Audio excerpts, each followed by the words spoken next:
Aku geram betul dengan rombakan kabinet kali ini. Yang dah sah tak perform, kau biarkan je. Tapi yang paling aku tak boleh brain, tiba-tiba lantik individu yang penuh kontroversi jadi timbalan Menteri Agama.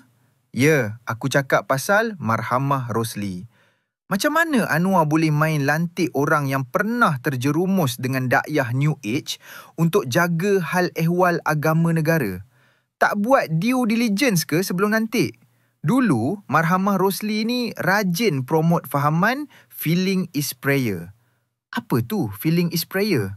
Ini bukan ajaran Islam. Ini ajaran Greg Braden, tokoh New Age Barat. Konsep dia, kita tak payah minta pada Tuhan. Cukup dengan kita rasa dan bayangkan benda tu dah jadi, kononnya universe akan makbulkan. Pegangan diorang macam ni, kalau doa kau tak termakbul, maksudnya emosi kau masa bayangkan tu tak cukup kuat. Nampak tak bahaya dia? Ini menghapuskan konsep sabar, reda dan tawakal. Islam ajar kita konsep merendah diri.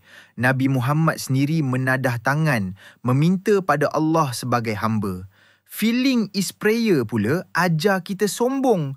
Konon boleh manipulasi energi alam semesta tanpa perlu merintih pada Tuhan. Bila orang yang akidahnya mudah cair dengan jarum halus New Age dilantik jaga agama, punahlah kita. Itu belum masuk lagi cerita pasal isu duit sumbangan Justice for Zara. Sampai sekarang jadi tanda tanya, ke mana duit tu pergi? Rekod bersih ke tak ni?